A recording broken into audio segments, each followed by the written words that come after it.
ہر دور میں جب دنیا کو تباہ کرنا ہوتا ہے، برباد کرنا ہوتا ہے، اور دنیا کے انسانوں کی عزت کے ساتھ، ان کی آبرو کے ساتھ، ان کی جانوں کے ساتھ، ان کے خون سے جب ہولی کھیلنے کا وقت آتا ہے، تو پھر دنیا کے دوسرے لوگ جو لوگوں کو تباہ و برباد کرنا چاہتے ہیں، پھر وہ یہ کرتے ہیں کہ لوگوں کو مسائل کا شکار کرتے ہیں۔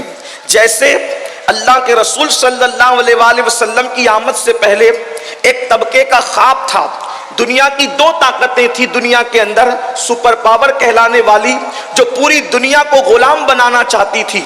اس لیے دنیا کے اندر انہوں نے بے شمار مسائل پیدا کر رکھے تھے، مگر اللہ کے رسول صلی اللہ علیہ وآلہ وسلم جب اس فرش خاک گیتی پر تشریف لائے تو اللہ کے رسول صلی اللہ علیہ وآلہ وسلم نے اپنے اشارے ابرو سے اور اپنی عظیم محنتوں سے میرے آقا علیہ الصلوۃ والتسلیم نے اللہ اکبر دنیا سے مسائل کا خاتمہ فرمایا، اور وہ قوم جو نمک اور کافور میں فرق نہیں کر سکتی تھی اس کو خدا کی پہچان عطا فرمائی، جو گمراہی کے دلدل میں پھنسے ہوئے تھے ان کو آسمان ہدایت کا تارا بنا دیا، جو اخلاقی گراوٹوں کا شکار تھے ان کو اخلاق سے ایسے مزین کیا کہ دنیا ان کو دیکھ کر کے اسلام کا کلمہ پڑھتے ہوئے نظر آئی۔ میرے پیارے آقا صلی اللہ علیہ وآلہ وسلم کے پیارے دیوانوں، کوئی طویل تمہید یا گفتگو کا ارادہ نہیں، لیکن بس یہی حال اب ایسا ہے، دنیا تیسری عالمی جنگ کی طرف بڑھ رہی ہے، اور بلکہ بعض مفکرین تو یہ کہہ رہے ہیں کہ تیسری عالمی جنگ شروع ہو چکی ہے،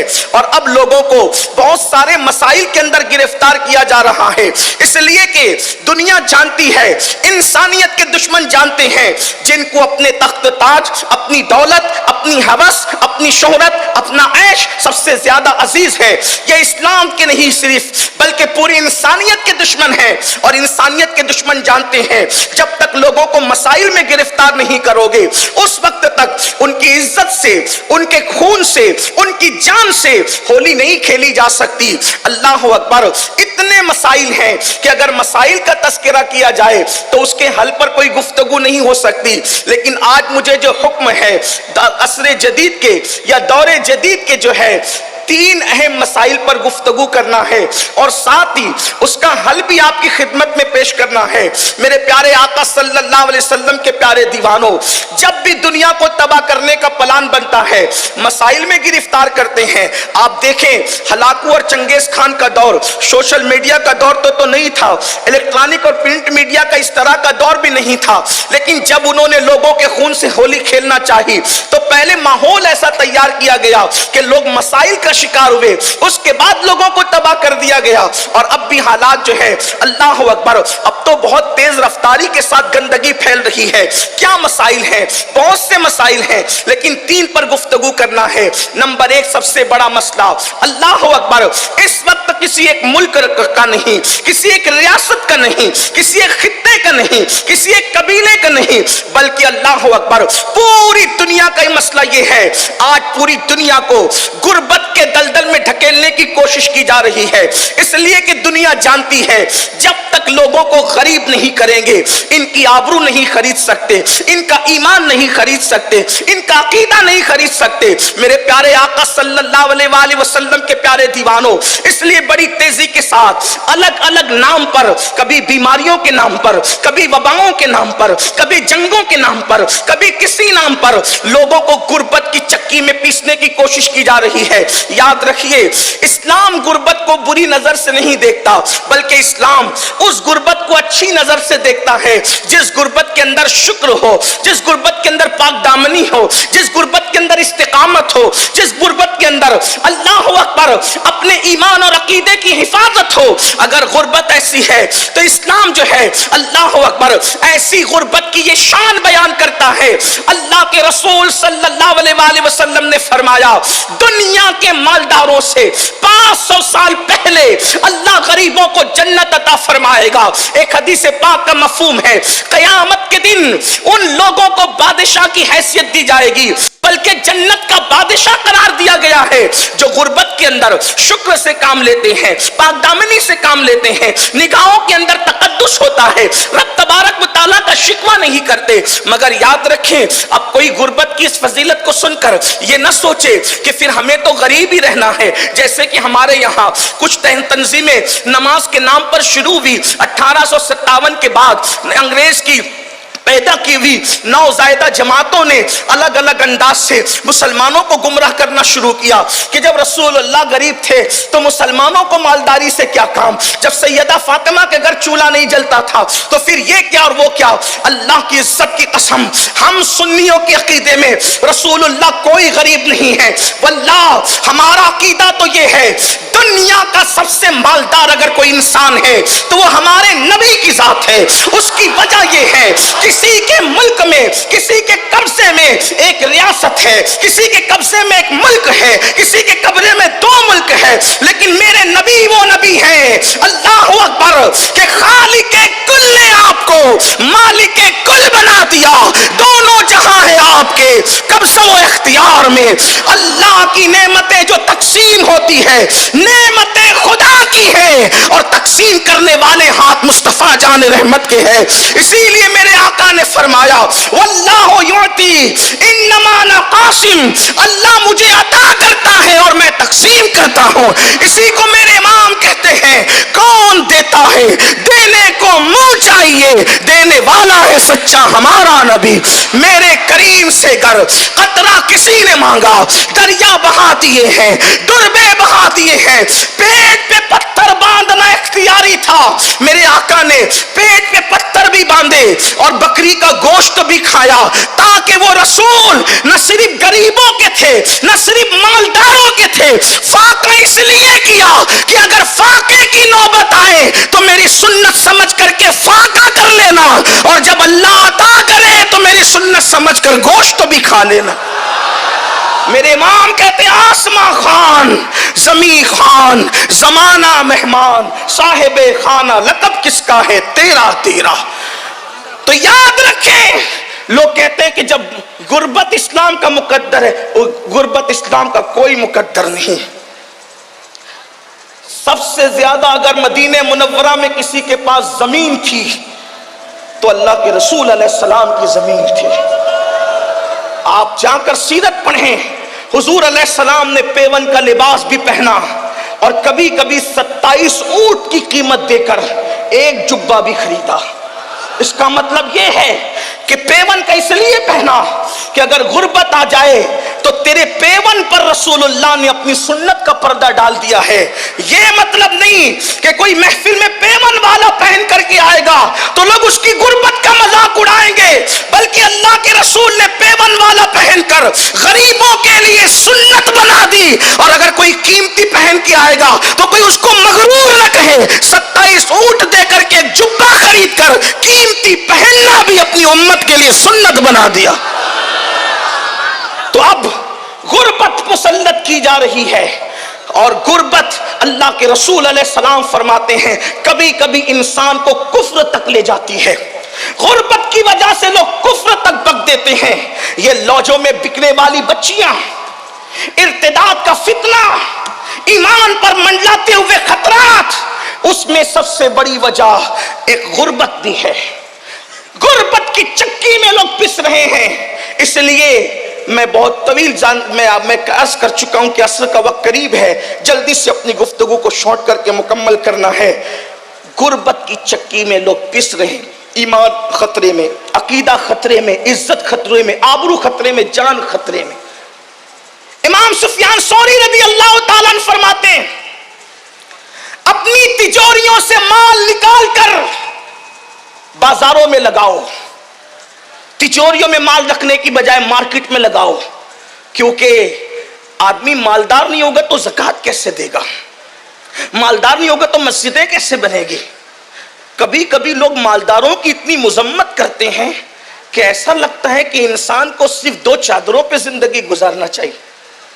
ایسا نہیں ہے۔ آپ سے میں عرض کرنا چاہتا ہوں، اگر بلال حبشی جیسی ہستی نے مال کی قلت کی وجہ سے عشق مصطفیٰ کی بنیاد واقعہ سنا ہے تو عثمان غنی جیسے مالدار نے اپنے مال کی بنیاد پر رسول اللہ سے 2 مرتبہ جنت خریدنے کا شرف حاصل کیا ہے. اور یہ بھی شان مصطفیٰ ہے، غریب کو بھیک میں جنت دی اور مالدار کو بیچ کر جنت دی، اور بتا دیا اللہ اکبر کہ میں صرف بانٹنے والا نہیں ہوں بلکہ بیچنے والا بھی ہوں، اور بیچتا وہی ہے جس کو مالک بنا دیا جاتا ہے. تو آقا کو عطا اس طرح کیا گیا کہ خالق کل نے آپ کو مالک کل بنا دیا. جہاں بانی عطا کر دے، بھری جنت ہبا کر دے. نبی مختار کل ہے جس کو جو چاہے عطا کر دے. نبی مختار کل ہے جس کو جو چاہے عطا کر دے. اور جہاں میں ان کی چلتی ہے وہ دم میں کیا سے کیا کر دے، زمین کو آسماں کر دے، سریا کو سرا کر دے. آؤ غربت کا خاتمہ کیسے ہو اس پر چند چیزیں. نمبر 1، غربت کے خاتمے کی کوشش کرنا ہے، بالخصوص نئی جنریشن کو، نئی نسل کو. لوگ کہتے ہیں غربت جب رسول اللہ نے پسند کی تو ہم کیوں غربت سے نکلے؟ ہم نے کہا بیماری بھی تو پسند کی، لیکن ساتھ میں یہ بھی کہا بیمار پڑو تو بیمار مت پڑے رہو، بلکہ بیمار پڑو تو بیماری کا علاج کرو. بیماری آ جائے شکر کرو، شکوہ نہ کرو، علاج کرو. ایسے ہی غربت آ جائے شکوہ نہ کرو، اس کا علاج کرو. غربت کا علاج کیا ہے؟ نمبر 1، مسلمان تجارت کی طرف توجہ دیں. ہم تجارت کریں. مزدوری کو اسلام نے پسند نہیں کیا. اسلام ہمیں مزدور بنانے نہیں بلکہ اسلام ہمیں تاجر بنانے کے لیے آیا. اسلام ہمیں مالدار بنانے کے لیے آیا. آپ کو نہیں پتا اللہ کے رسول کی محنتوں نے اتنا مالدار کر دیا تھا کہ جب بحرین سے حضرت ابو ہریرہ آئے تو بیت المال کے لیے 7 لاکھ درہم لے کر کے آئے اپنے ساتھ. تو حضرت ابو ہریرہ کو فاروق اعظم نے ہنس کے کہا، ہنس کر کے کہا کہ ان کی طبیعت میں کچھ بھولا پن تھا، تو ہنس کر کے کہا کہ ابو ہریرہ تو کہتا ہے 7 لاکھ درہم لایا ہے تو تجھے گنتی بھی آتی ہے؟ تو آپ نے غصے میں کہا جذبات کے اندر 1 لاکھ 1 لاکھ 1 لاکھ 1 لاکھ 1 لاکھ 1 لاکھ 1 لاکھ بتا کتنا ہوا؟ تو کہا 7 ہوا. تو کہا اتنا ہی لایا ہوں. ابو ہریرہ جیسی ہستی. اس کے بعد فاروق اعظم نے اس کے بعد اللہ اکبر شہریوں کو پینشن کا سسٹم شروع کیا، وظیفے کا سسٹم شروع کیا. یہ آج یورپ کے اندر لوگوں کو وظیفے دیے جاتے ہیں.